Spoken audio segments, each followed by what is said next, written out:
السلام شروع کریں گے. Window to world history book 7 ہے اور ٹاپک ہے یہ صفید اینڈ آٹومن امپائر کا success of the nationalist movement. The end of World War One in 1918 was disastrous for the Ottomans. سب سے پہلے میں آپ کو چھوٹا سا ریکیپ دینا چاہوں گی کہ ریزن کیا تھا ورلڈ وار ون کا, یہ جنگ شروع کیوں ہوئی.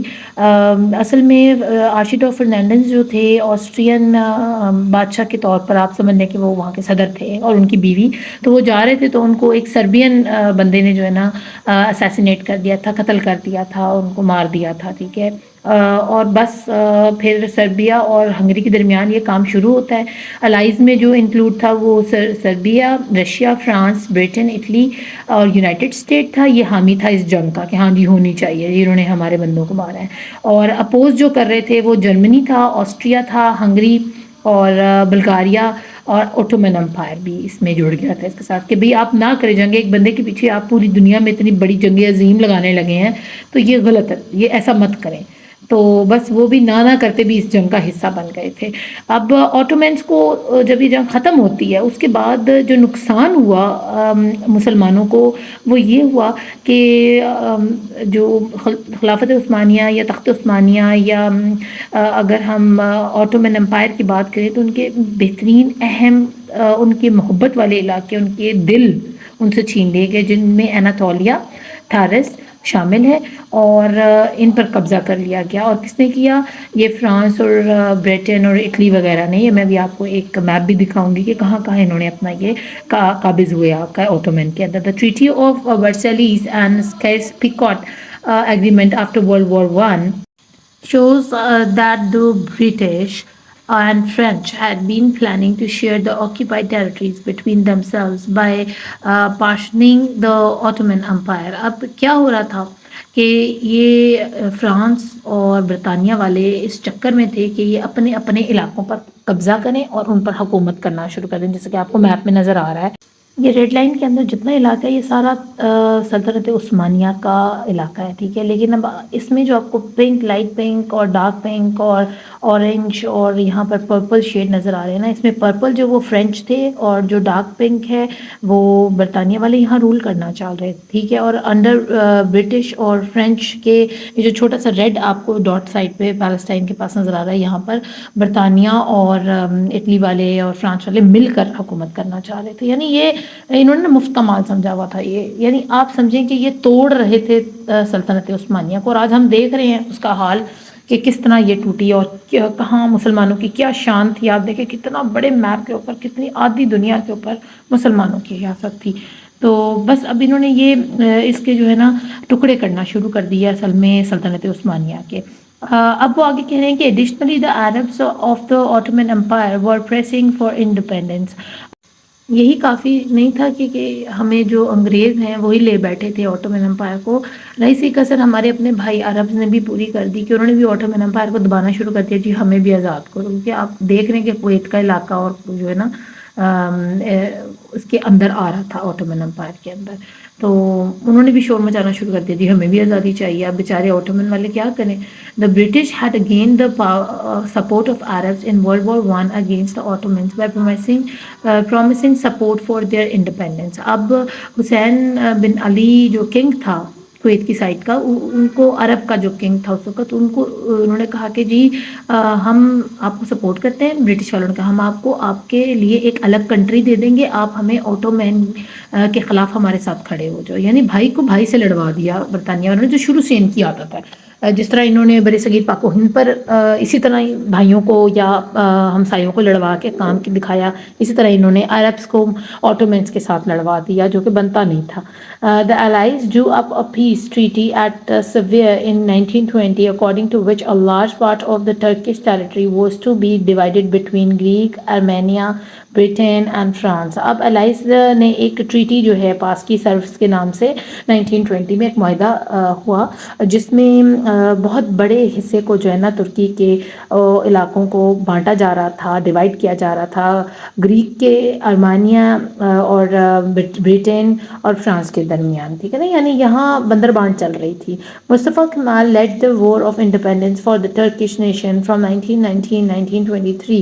His Republican People's Party controlled the Grand National Assembly which had been set up in Ankara in 1920. The assembly ended the Sultanate in 1922. However, the Ottoman leader Abdul Majid II retained the title of Khalifa till it was abolished. اب ایک نیا toast آتا ہے مصطفیٰ کمال کی شکل کے اندر، مصطفیٰ کمال اتا ترک کی شکل میں، جب انہوں نے ایک وار آف انڈیپینڈنس یعنی آزادی کی جنگ میں حصہ لیا اور ترکی والوں کی جو ہے اپنی قوم کے لیے یہ اسٹیپ اٹھایا 1919 سے لے کے 1923 تک. انہوں نے کہا کہ جی یہ ریپبلکن پیپل پارٹی ہے ہماری، ٹھیک ہے، اور ہم اپنے ملک کو آزاد دیکھنا چاہتے ہیں. یہ جو ٹیریٹریز ہماری چلی گئی ہیں نا، ان کو واپس لینا ہے. اب ہم نے کیا کرنا ہے کہ ہم سلطنت عثمانیہ کو تو ختم کر دیتے ہیں ان کے کہنے پر، جو کہ وہ چاہ رہے تھے. باقی جتنے الائز تھے جن میں امریکہ تھا، برٹن تھا اور باقی سارے اٹلی، فرانس، جاپان وغیرہ، تو ان کے کہنے پر انہوں نے کہا ہم سلطنت عثمانیہ کو ختم کر دیتے ہیں، لیکن آپ ہمیں ایک الگ کنٹری بنا دیں، ٹھیک ہے، جیسے آپ عربس کو الگ کر رہے ہیں آپ ہمیں بھی الگ کر دیں، ایک کنٹری دے دیں. تب ترکیہ کی بنیاد رکھے گی. سمجھیں کہ ترکیہ یا ترکی اس وقت جو ہے نا مورز وجود میں آیا. پہلے وہ کیا تھا، وہ سلطنت عثمانیہ کی ایک اسٹیٹ تھی، اب وہ ایک کنٹری بن کر ابھرا. کس کی کوشش سے؟ مصطفیٰ کمال اتاترک سے. مصطفیٰ کمال اتاترک نے کیونکہ کلچر کو بھی چینج کر دیا تھا. اس نے کہا تھا کہ ٹھیک ہے آپ کہتے ہیں ہم جدت اپنائیں، ماڈرنائز ہو جائیں، ایڈوانسمنٹ اپنائیں، تو ہم اپنا لیتے ہیں. یہی حال آج آپ دیکھ رہے ہیں ترکی کا کہ وہ کس قسم کے لباس یا کس قسم کا ان کا لائف سٹائل بالکل یورپین لگتے ہیں. وہ بالکل مسلمانوں والی جو ہے نا، بہت کم ایسی فیملیز ہیں جنہوں نے ابھی تک سلطنت عثمانیہ کی اس کلچر کو سنبھال کر رکھا ہوا ہے، لیکن باقی ساری جو ہے نا وہ یورپ سے متاثر ہیں، فرانس سے متعارف ہیں اور یہ برٹن وغیرہ سے جو ہے نا بہت زیادہ انفلوئنس ہوئی ہیں. اب گرینڈ اسمبلی کو، جب گرینڈ نیشنل اسمبلی کو انہوں نے سنبھال لیا، جو مین اسمبلی ہوتی تھی اس دور میں سلطنت عثمانیہ کی، اس کے اوپر قابض آ گئی تھی یہ پارٹی جو ریپبلکن پیپلز پارٹی تھی. مصطفیٰ کمال اتاترک اس کے لیڈر تھے. تو انہوں نے پھر 2 سال میں اسمبلی کو جو ہے نا وہ سمجھ لیں کہ ختم کیا، اور اسی اسمبلی نے ہی سلطنت کو بھی ختم کر دیا. اور پھر اوٹومین کے جو لیڈر تھے اس عثمانی سلطنت کے، جو اس وقت بادشاہ تھے، وہ عبد المجید دوئم تھے، لیکن ان کو خلیفہ کا جو ہے نا نام دیا رہا، وہ ٹائٹل ان کے پاس ہی رہا، وہ خطاب ان کے پاس ہی رہا. بے شک سلطنت عثمانیہ ختم ہو چکی تھی اور ترکی وجود میں آ چکا ہوا تھا، یعنی اتنا بڑا حصہ ہم نے ایسے ہی دے دیا، ٹھیک ہے نا، اور اس کی جگہ چھوٹا سا ملک جس میں استنبول، انقرہ اور یہ باقی آتے ہیں حصے ترکی کے، اس میں چھوٹی چھوٹی اسٹیٹس آتی ہیں. تو وہ بڑے خوش تھے الائز والے. انہوں نے کہا لو جی ہمیں انطولیہ اور تھیرس کے بدلے میں جو ہے بہت بڑا حصہ سلطنت عثمانیہ کا مل گیا ہے، تو ٹھیک ہے اوکے، ہم مصطفیٰ کمال کی بات مان لیتے ہیں. اور مصطفیٰ کمال نے ایک اور وعدہ کیا ہے کہ ہم اسلامی روایت کو ختم کریں گے، یہ کلچر کو ختم کریں گے اور یورپین کلچر کو اپنائیں گے. تو یہ بھی ہمارا کام سیدھا ہوتا نظر آ رہا ہے ہمیں، تو ایسے ہی کر لیتے ہیں.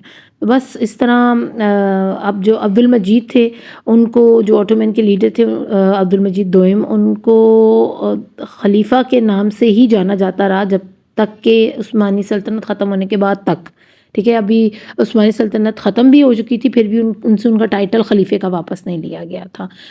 پر اس خلیفہ ٹائٹل کا کیا فائدہ تھا، اور اس نے کیا کرنا تھا عبد المجید دوئم نے اس خالی ٹائٹل کا، جب اس کی چلتی کوئی نہیں تھی حکومت کے اوپر.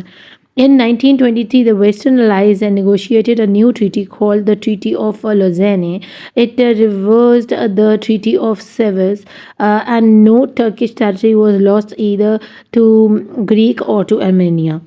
اور جیسے میں نے آپ کو پہلے بتایا 1923 میں جو ریپبلکن پیپلز پارٹی تھی وہ اس چیز میں کامیاب ہو گئی، اور ایک ٹریٹی جو ہے نا الائز، ویسٹرن الائز اور ان کے درمیان دوبارہ سے معاہدہ طے پایا ایک نئے ٹریٹی کے نام سے، لوزین کے، اور ٹریٹی کا نام تھا ٹریٹی آف لوزین. اور اس میں کیا کیا گیا تھا، ریورس کر دیا گیا تھا ٹریٹی اور سویس کو، جس میں گریک اور ارمینیا کو جو ٹیریٹریز ملنی تھی نا ٹرکش، یعنی اناتولیا اور تھیرس، وہ نہیں اب ملنی تھی، ٹھیک ہے، اب وہ ترکی کا حصہ ہی رہنا تھا. The country was declared the republic of Türkiye on 29 October 1923 and Mustafa Kamal became its first president. اور مصطفیٰ کمال صدر کی انہوں نے جو ہے نا کرسی سنبھالی، اور 1923 میں انہوں نے جو ہماری نیشن تھی سلطنت عثمانیہ کو جو ہے نا یہ کہتے ہیں کہ شرنک کر دیا، لیکن شاید اس دور میں یہی بہتر تھا، نہیں تو اس دور میں ہی فلسطین والا حال ترکیہ کے ساتھ شروع ہو جانا تھا. یا سلطنت عثمانیہ کے ساتھ ہونا شروع ہو جانا تھا. خیر جو ہوتا ہے بہتری کے لیے ہوتا ہے. اب نیچے آپ انفارمیشن پرومپٹ میں دیکھیں. Blue mosque was initiated by Sultan Ahmed one in 1609 and the construction finished in 1616. آپ سے پوچھا جا سکتا ہے کہ جو بلو ماسک ہے جس کو آیا صوفیہ کے نام سے بھی جانا جاتا ہے، استنبول میں واقع ہے. یہ سلطان احمد نے یہ بنوائی تھی، احمد ون نے 1609 کے اندر. اور جب یہ اس کی شروعات ہوئی تھی کنسٹرکشن کی تو 1609 تھا اور 1616 میں یہ کمپلیٹ ہوئی تھی. تو تقریباً اس کو 7 سال لگے بننے میں. اور ماشاءاللہ بہت خوبصورت یہ مونومنٹ ہے، بہت پیاری مسجد ہے. اب خیر بیسکلی اس کو دے دیا گیا ہے مسجد کا درجہ. پہلے بھی یہ مسجد تھی لیکن بعد میں اس کو میوزیم تھا یہ کرسچنس کا، اور کچھ کیتھولک ٹائپ چیزیں بھی یہاں ہوتی رہی ہیں. تو اب بھی شکر ہے اللہ کا کہ یہ دوبارہ سے اردوان نے جو ہے نا یہاں پر اذان دلوائی ہے باقاعدہ. اور امید کرتی ہوں آپ کو اس ٹاپک کی اچھے سے سمجھ آ گئی ہوگی. کہیں بھی کوئی کنفیوژن ہے آپ کمنٹ سیکشن میں مجھے پوچھ سکتے ہیں. اپنا خوب خیال رکھیے گا. Thank you for watching. اللہ نگہبان.